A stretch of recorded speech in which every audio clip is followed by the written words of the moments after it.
মুসিবতে পড়েছি। আমি রাজনীতি করব, আমি চাঁদাবাজিও করব, কিন্তু আমাকে চাঁদাবাজ বলবেন না। এটা কোন কথা? তাইলে আপনি চাঁদাবাজি ছেড়ে দেন, আপনাকে কেউ চাঁদাবাজ বলবে না। আপনি যখন চাঁদাবাজি করবেন তখন এই কথা আপনাকে শুনতে হবে যে আপনি একজন চাঁদাবাজ। সেই থেকে বাংলাদেশের চিত্র পাল্টে যাবে ইনশাআল্লাহ। সে নির্বাচন সেই ফলাফল বার্তা দেবে যে এরা কোনো চাঁদাবাজি করে না এবং কোনো চাঁদাবাজি বরদাস্ত করবে না।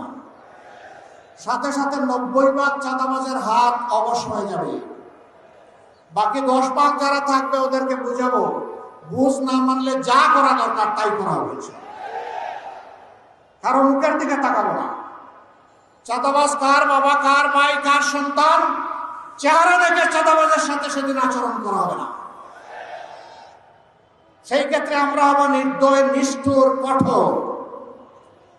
দেশের জনগণকে বাঁচানোর স্বার্থে, চাঁদার কবল থেকে মুক্ত করার স্বার্থে।